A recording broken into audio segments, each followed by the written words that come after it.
Assalamu alaikum students. So now what I supposed to teach you all is a reproduction in animal and आज के दिन मैं आपको reproduction in animal के बारे में बताऊंगी. So I don't think so that I need to introduce, but I will. I'm your teacher Laiba here. So class आज हम लोग एक reproduction in animal पढ़ेंगे. तो क्लास पिछली मैंने अपनी चंद क्लासों में आपको काफ़ी कुछ बताया था. अगर आपको याद हो तो मैंने सेक्सुअल और एसेक्सुअल रिप्रोडक्शन के बारे में बताया था. तो रिप्रोडक्शन दो तरह की होती हैं. इसमें गैमेट्स इन्वॉल्व होते हैं और इनमें गैमेट्स इन्वॉल्व नहीं होते. ये अमूमन मल्टी सेलुलर ऑर्गेनिज्म में पाई जाती है.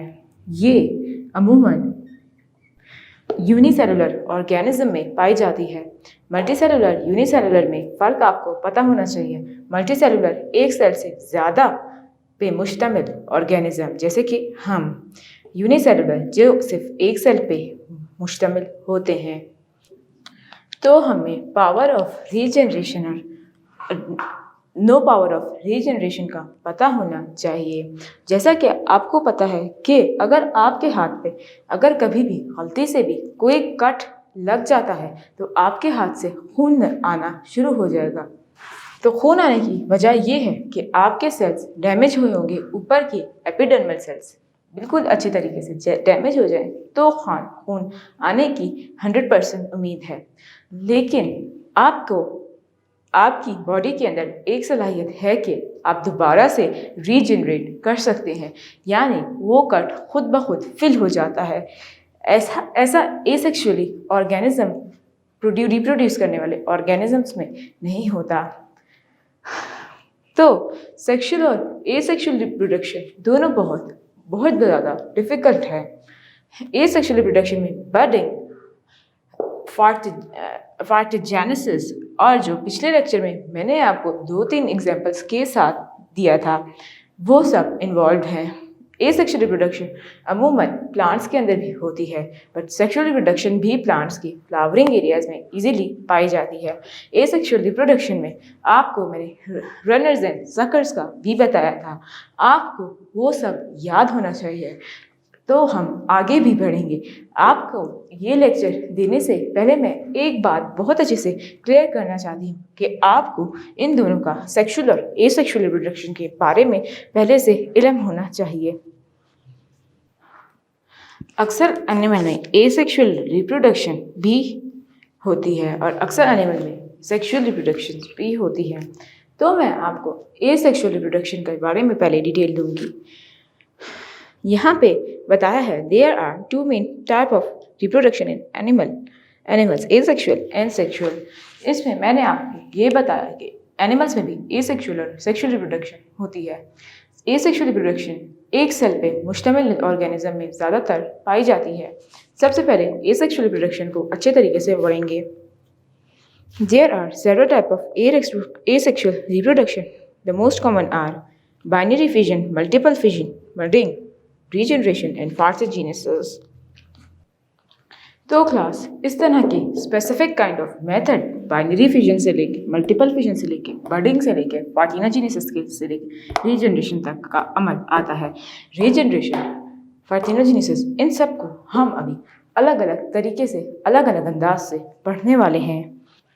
This is the simplest method of asexual reproduction at the level of unicellular organism. In this process, the unicellular organism divide into two identical daughters. During the process of nucleus becomes too elongated, followed by the constriction of cytoplasm, the nucleus into two cells. Afterwards, it is divided into two amoeboid and paramecium. तो class मैं अभी आपको काफ़ी कुछ बताने जा रही हूँ. लास्ट टाइम बाइनरी फिजन मैंने आपको बैक्टीरिया के अंदर बताई थी. ये वैसे अमीबा और पैरामीशियम में हो रही होती है. वैसे अमीबा इस तरीके का होता है। इसके अंदर न्यूक्लियस और हेरिडिटी मटेरियल मौजूद होता है। फूड वैक्यूल, कॉन्ट्रैक्टाइल वैक्यूल, आपको मैंने सुडोपोडियम ये सब कुछ अपने पिछले लेक्चर में बताया हुआ है। इधर आप अमीबा को रीजनरेट होता हुआ देखें। ये इसका सेल है और ये रीजनरेशन करने वाला है। मेल ऑर्गन, फीमेल ऑर्गन दोनों इस यूनिसेलुलर यानी एक सेल पे मुश्तमिल ऑर्गेनिज्म है। तो ये खुद ही रीजनरेट होने की कोशिश करता है, यानी ये अपने अंदर ही दो तरह की न्यूक्लियस बना देता है। फिर ये न्यूक्लियस मल्टीपल डिवीजन करते हुए अपने साइटोप्लाज्म को दो हिस्सों में कन्वर्ट कर देते हैं। तो इसी तरीके से ये भी दो ऑर्गेनिज्म में कन्वर्ट होगा और ये भी दो ऑर्गेनिज्म में कन्वर्ट होगा। ये 2 मल्टीपल की तरह चल रहा होता है। तो क्लास, मेरा ये बताने का मकसद ये है कि पैरामीशियम और अमीबा में भी ये होता है। पैरामीशियम और अमीबा एक सेल पे मुश्तमिल जानवर हैं। इस एक सेल पे मुश्तमिल जानवरों का काम ये होता है कि वो बाइनरी फिजन के ज़रिए अपने सेल को 2 हिस्सों में कन्वर्ट करते हैं और फिर 4 हिस्सों में कन्वर्ट कर देते हैं। 2 से 4 मल्टीपल ऑफ 2 की तरह इनकी जनरेशन बढ़ती चली जाती है। ये अमीबा है जो बाइनरी फिजन यानी अपने आप को खुद ही डिफ्यूज़ कर देता है। याद रहे, बाइनरी फिजन का प्रोसेस बहुत ज़्यादा कॉमन है और इससे तादाद अमीबा की बेहद ज़्यादा बढ़ सकती है। तो क्लास, डीएनए यानी जेनेटिक मटेरियल इनके ऊपर न्यूक्लियस पे पहले से मौजूद होता है और वो न्यूक्लियस के ज़रिए ही अपने आप को रीजनरेट या अपने आप को रिप्रोड्यूस कर सकते हैं। तो क्लास, आपको ये वाला टॉपिक होप्स हो क्लियर हो। पैरामीशियम के अंदर भी यही सब एक ऐसे ही मैनर में होता है। Multiple fission, this is a process of repeated division of unicellular organisms into many small cells. In this process, nucleus divide into many nuclei. By the division of parent cell in many daughter cells, example, amoeba become enclosed in a covering of cyst, and under a favorable condition, its nucleus divide into many nuclei. Nucleus becomes surrounded by a bit of cytoplasm. And when the condition becomes favorable, the cyst ruptures and a large number of daughter amoeba is released. Another example of material parasite is Plasmodium. In this case, Plasmodium enter into the RBCs and rise into 24 cells by multiple fissions. तो class, multiple fission अभी हम पढ़ने वाले हैं।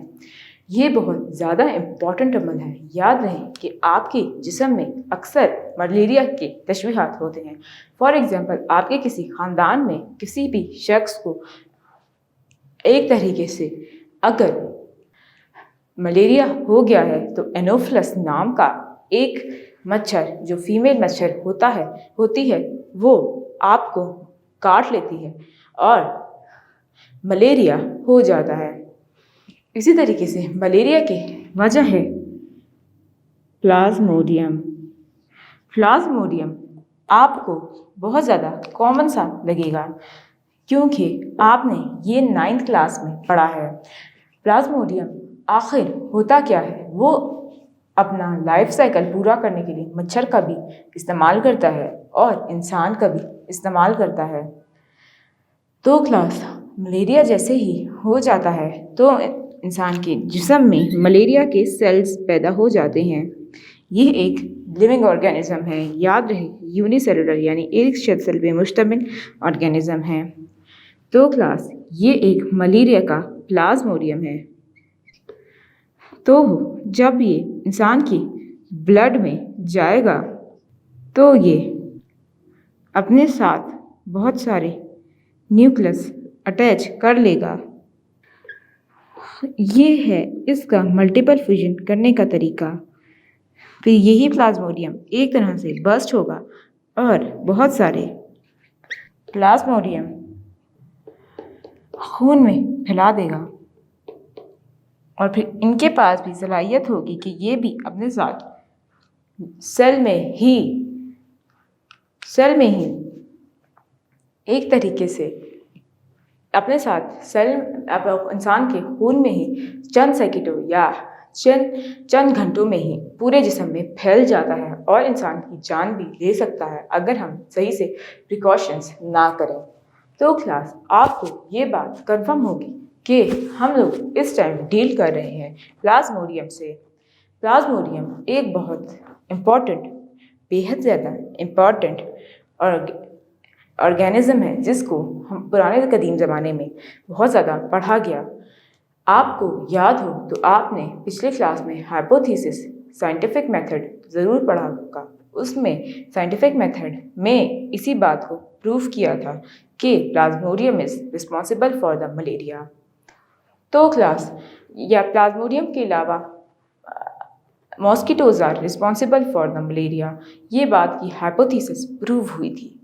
तो scientific method कुछ इसी तरीके से चल रहा होता है। होप सो आपको इस लेक्चर में ये दोनों प्रोसेस बहुत अच्छी तरीके से क्लियर हो चुके होंगे। तो अब हम बडिंग की तरफ जाएंगे।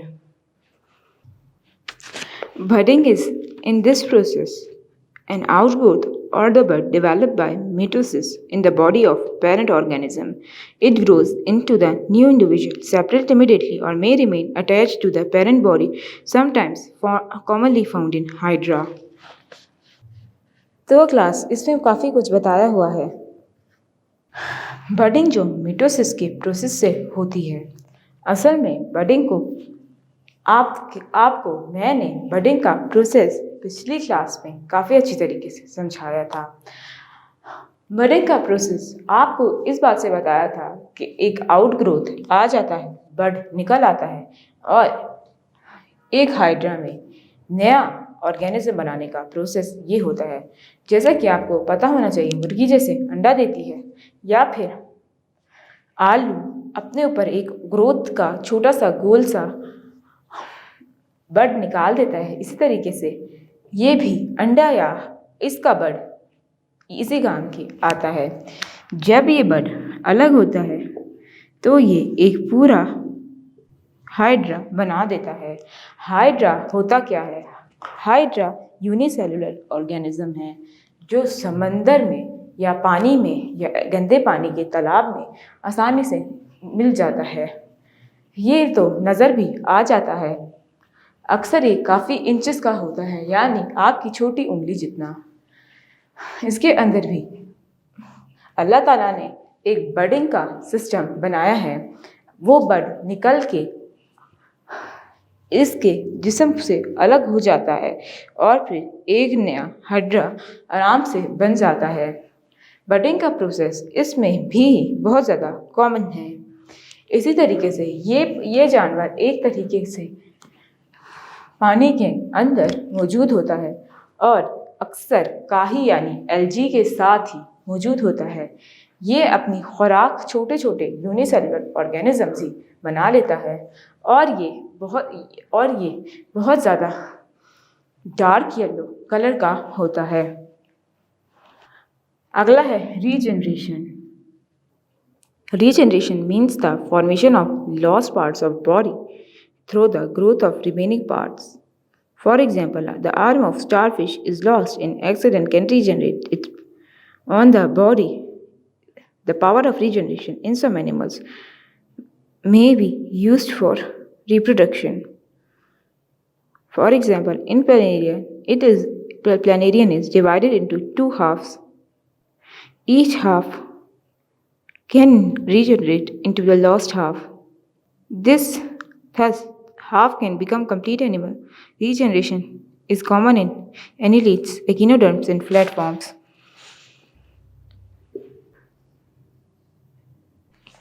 तो क्लास इसमें रीजनरेशन के अमल के बारे में कहा है।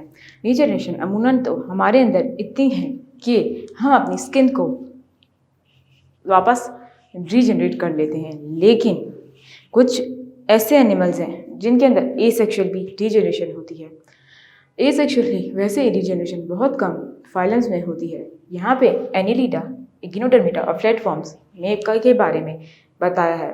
अक्सर हमारे में रीजनरेशन तो ज़रूरत के तहत हो रही होती है, लेकिन यहाँ पे रिप्रोडक्शन के लिए भी रीजनरेशन का अमल हो रहा होता है। आपको एक बात मैं बता दूं कि यहाँ एनिलिडा और कीनोडर्म्स के बारे में बताया है। स्टारफिश जो एक स्टारनुमा जानवर है और समंदर के आसपास नज़र आता है। आपने शायद वो जानवर देखा होगा। अगर उसका एक हाथ काट दिया जाए तो वो किसी एक्सीडेंट के बायस टूट गया हो या कहीं से कट गया हो तो वो दोबारा से जोड़ा जा सकता है। स्टारफिश अपना एक दूसरा हाथ खुद से ग्रो कर लेती है और रीजनरेशन का अमल इसके अंदर इस तरीके से आ जाता है। इसी तरीके से इंसान में अगर एक हाथ काट दिया जाए तो वो दोबारा से एक नया हाथ नहीं उगा सकता, क्योंकि हमारे अंदर रीजनरेशन इतनी ज़्यादा नहीं है। हम सिर्फ फटी हुई स्किन को रीजनरेट कर सकते हैं। इसके अलावा हमारे अंदर रीजनरेशन का अमल ज़्यादातर नहीं पाया जाता। रीजनरेशन का अमल यहाँ पे एसेक्सुअल रिप्रोडक्शन के लिए हो रहा है। तो क्लास यहाँ पे आप देख सकते हैं कि एनिलिड्स, एकिनोडर्म और प्लेटफॉर्म्स, एक प्लेटफॉर्म जो मैं यहाँ पे बना चुकी हूँ वो है प्लेनेरिया। प्लेनेरिया अगर अपने आप को दो हिस्सों में खुद ब खुद काट लेता है और फिर अपने एक हिस्से से एक प्लेनेरिया और दूसरे हिस्से से दूसरा प्लेनेरिया बना देता है, ये प्रोसेस रीजनरेशन का होता है। इसीलिए रीजनरेशन का प्रोसेस छिपकली में भी बहुत ज़्यादा आम है। इसी तरह रीजनरेशन का प्रोसेस हम सांप में भी काफ़ी अच्छे से देख सकते हैं। छिपकली में रीजनरेशन दुम्ब के ऊपर होती है। इसकी रीजनरेशन दो हाफ ये अपने आप को खुद से करता है, लेकिन स्टारफिश अपने आप को रीजनरेट करने के लिए सिर्फ हाथ ही उगा सकती है। अपने आप को सेक्सुअली या एसेक्सुअली तौर पर इस तरीके से डिवाइड नहीं कर सकती। इस बात में कंफ्यूज नहीं होना। रीजनरेशन का अमल होता ही इसीलिए है कि आपकी बॉडी में एक सेल दोबारा से बना हो या एक सेल दोबारा से रीजनरेट हुआ हो। थर्ड क्लास अब हम करने जा रहे हैं पार्थिनोजेनेसिस।